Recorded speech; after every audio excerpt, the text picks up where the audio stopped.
नमस्कार, मैं हूं मोहित चौधरी और आप सभी का स्वागत है जस्ट इंडिया में। खबरों का रुख करें, लेकिन उससे पहले इस वक्त की हेडलाइंस।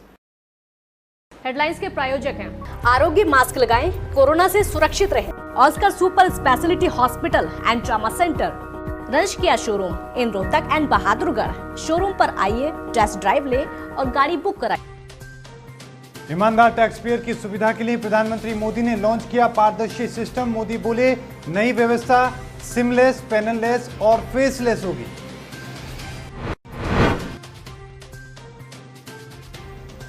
भारत में कोरोना के 67,000 नए संक्रमित। हरियाणा में मिले 700 से ज्यादा नए केस। हरियाणा में 3 की मौत।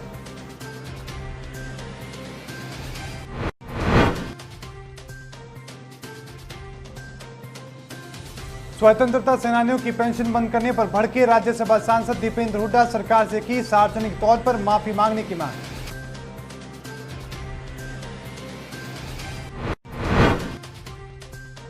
और कुरुक्षेत्र विश्वविद्यालय के आयुष विभाग के छात्रों का धरना प्रदर्शन। कोरोना काल में परीक्षा कराने का एनएसयूआई कर रही है विरोध।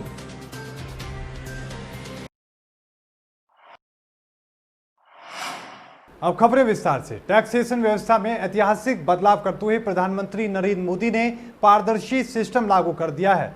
प्रधानमंत्री मोदी ने टैक्स सिस्टम की नई व्यवस्था को लॉन्च करते हुए इसे स्ट्रक्चरल रिफॉर्म बताया है, जिसमें 3 महत्वपूर्ण बदलाव किए गए हैं। फेसलेस असाइनमेंट और फेसलेस अपील और tax payer charter. Faceless appeal और टैक्स पेयर चार्टर की व्यवस्था आज ही से लागू कर दी गई है। साथियों, बीते 6 वर्षों में भारत ने टैक्स एडमिनिस्ट्रेशन में गवर्नेंस का एक नया मॉडल विकसित होते देखा है। We have decrease complexity, decrease taxes, decrease litigation, increase transparency, increase tax compliance, increase trust on the tax pair.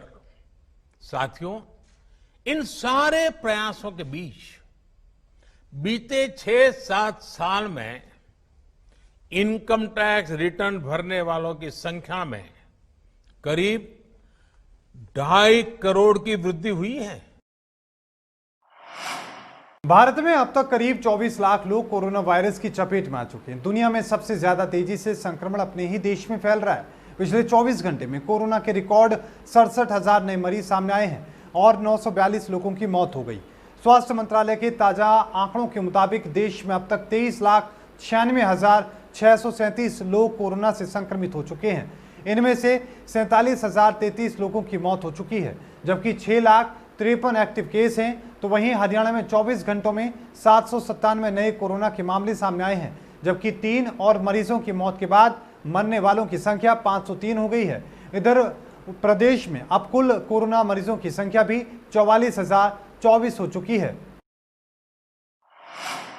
Rajya Sabha सांसद और सीडब्ल्यूसी सदस्य दीपेंद्र हुड्डा ने कहा कि स्वतंत्रता सेनानियों की पेंशन बंद करना और उनके परिवारजनों को मिलने वाली योजनाओं को रोकना शहीदों और स्वतंत्रता संग्राम सेनानियों के प्रति कृतज्ञता ही नहीं बल्कि घोर पाप है। हमारे देश के महान स्वतंत्रता सेनानियों ने देश की आज़ादी के लिए बलिदान दिया और देशवासियों को पराधीनता की बेड़ियों में न रहना पड़े, इसके लिए अपना सारा जीवन जेल का काल कोठरी में बिता दिया।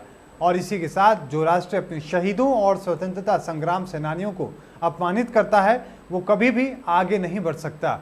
उनके त्याग और बलिदान की वजह से ही आज लोग मुख्यमंत्री बन रहे हैं और प्रधानमंत्री बन रहे हैं। देश का संविधान लागू हुआ। दीपेंद्र हुड्डा ने सरकार से मांग करते हुए कहा कि वो स्वतंत्रता संग्राम सेनानियों और प्रदेश की जनता से सार्वजनिक माफी मांगे और तुरंत स्वतंत्रता सेनानी सम्मान समिति का पुनर्गठन कर उनकी पेंशन आदि को शुरू किया जाए। कुरुक्षेत्र विश्वविद्यालय के आयुष विभाग के छात्र अनिश्चितकालीन धरने पर चले गए। ये धरना एनएसयूआई के प्रदेश अध्यक्ष दिव्यांश बुद्धिराजा की अगुवाई में चल रहा है। मीडिया से बात करते हुए दिव्यांश बुद्धिराजा ने कहा कि गृह मंत्रालय की गाइडलाइंस है कि परीक्षा नहीं होनी चाहिए, लेकिन कुलपति महोदय तो गृह मंत्री के आदेशों को दरकिनार कर परीक्षाएं करवाने की हर धर्मिता पर अड़े हैं। उन्होंने कहा कि परीक्षाएं करवाना विद्यार्थियों को मौत के मुंह में धकेलना होगा। वहीं एनएसयूआई जिलाध्यक्ष ईशांत शर्मा ने कहा कि परीक्षाएं छात्रों के हित में नहीं है, इसे स्थगित करना सबके हित में होगा। हम श्री कृष्ण आयुर्वेदिक यूनिवर्सिटी के गेट पर इनके प्रांगण में आज यहाँ धरना दे रहे हैं और जिसका कारण ये है कि यूनिवर्सिटी ने फर्स्ट और सेकेंड ईयर की परीक्षाएं 17 अगस्त से कराने का फैसला लिया है, जो कहीं ना कहीं ministry of home affairs, central government की गाइडलाइंस, जो कि लिखित तौर पर अनलॉक 3 की गाइडलाइंस में निर्देश दिए गए थे कि 31 अगस्त तक कोई भी यूनिवर्सिटी कॉलेज नहीं खुल सकता है, पर उन सभी गाइडलाइंस की धज्जियां उड़ाते हुए SKAU यूनिवर्सिटी ने 17 अगस्त से परीक्षाएं कराने का फैसला लिया है। हमारे हिंदुस्तान में 22 लाख से अधिक कोविड-19 के रजिस्टर्ड केसेस हो चुके हैं। हमारे कुरुक्षेत्र लोकसभा के MP नैब सिंह सैनी जी को कोरोना वायरस हो चुका है। हमारे थानेसर के MLA सुभाष सुधा जी को कोरोना हो चुका है। इस परिस्थिति में आयुष विश्वविद्यालय का प्रशासन यहाँ पर परीक्षाएं लेने के लिए कह रहा है और 17 तारीख को इन्होंने डेट शीट रख दी है। तो उसी के विषय में हम यहाँ पर आयुष विश्वविद्यालय के छात्रों का यहाँ समर्थन देने आए हैं। बारिश का मौसम चल रहा है और जमकर बारिश हो रही है, मगर अब इस बारिश से लगातार लोगों के लिए समस्या पैदा होती जा रही है।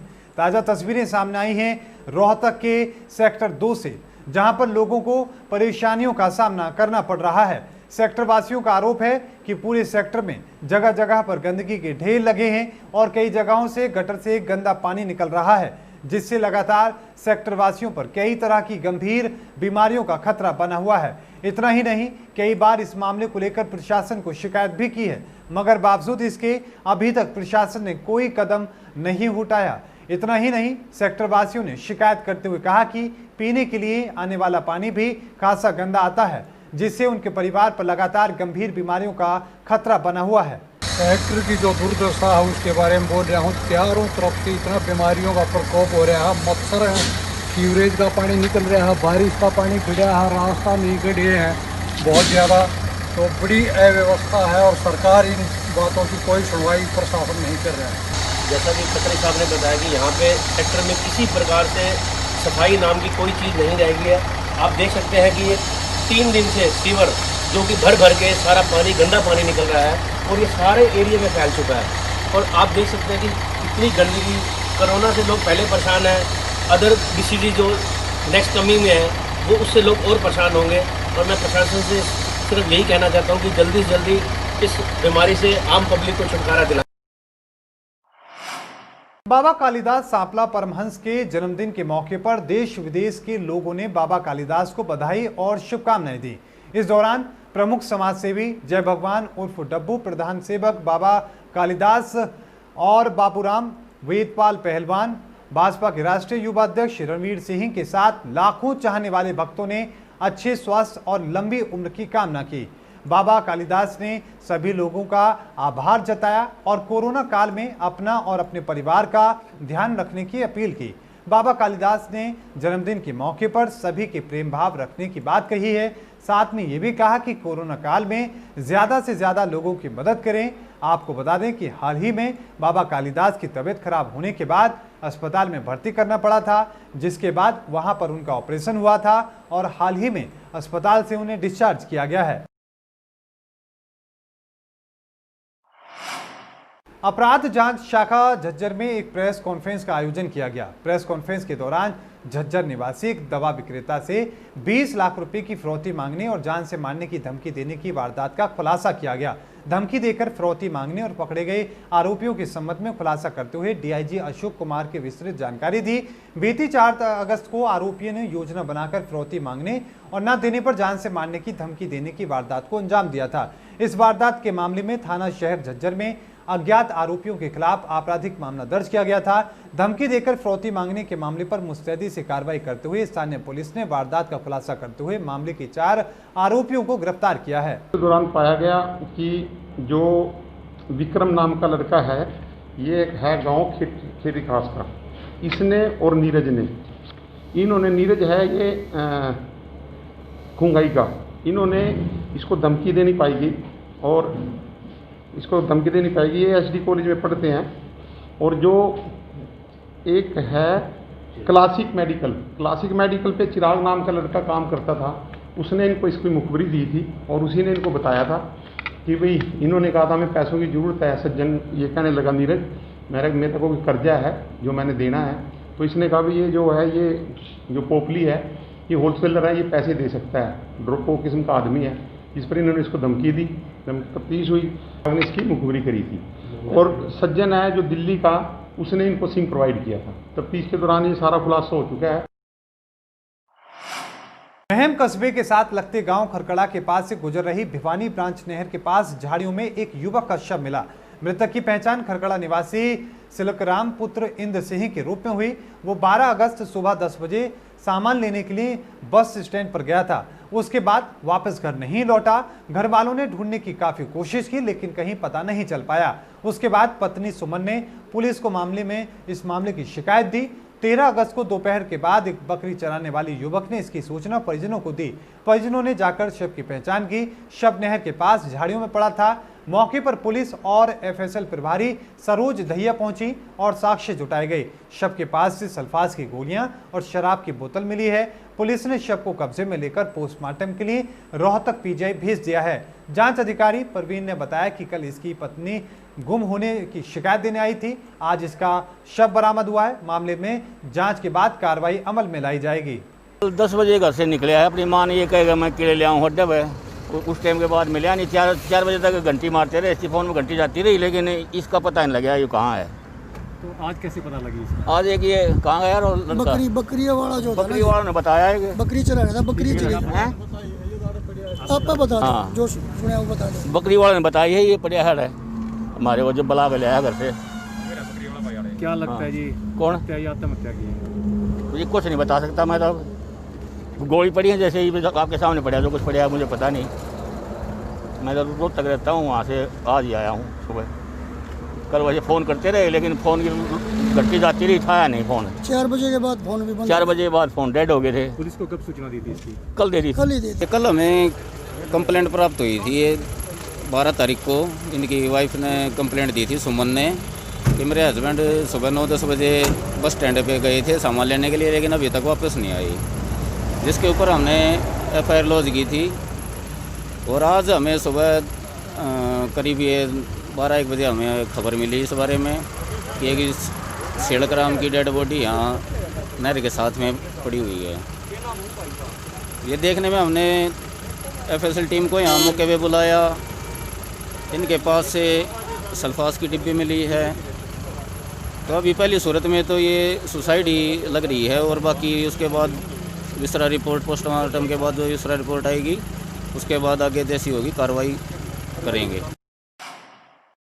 खबरों के प्रायोजक थे Pramod trading company, tiles, sanitary ware, Ghanipura, Jhajjar road, Rohtak. Asian colour coated Ispat limited. Be Fast Fit, India's fastest growing fitness chain, now at Rohtak D Park. Corona महामारी से लड़ने के लिए आरोग्य मास्क लाया है आपके लिए सबसे आधुनिक मास्क। इसके साथ ही आपको मिलेगी आधुनिक PPE किट, वो भी बहुत ही सस्ते रेट पर। contact@arogyamask.com पर जाएं और हमसे संपर्क करें या फिर www.arogyamask.com से जुड़ें। इसके साथ ही आप हमें कॉल कर सकते हैं। हमारा पता है Anand international, plot number 181, sector 25, Panipat, Haryana.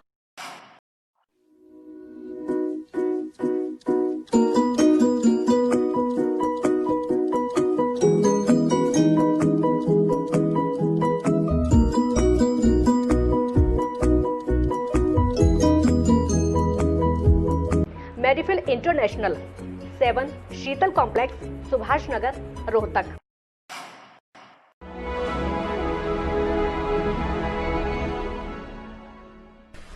चाचा, आपने नया घर बनवाया है तो घर की छत पर कौन सी शीट लगवाई है? बेटा, मैंने अपने घर की छत पर एशियन शीट लगवाई है क्योंकि वो कभी न मिटने वाले ओरिजिनल निशान की चादरें हैं। साथ में ISI का चिन्ह, 5 साल की वारंटी के साथ साथ पैसों का सही मूल्य देने वाली वही इकलौती शीट्स हैं। क्योंकि नाम नहीं, पहचान जरूरी है। और इस बुलेटिन में अभी के लिए इतना ही। देखते रहिए जस्ट इंडिया। मुझे दीजिए इजाजत। धन्यवाद।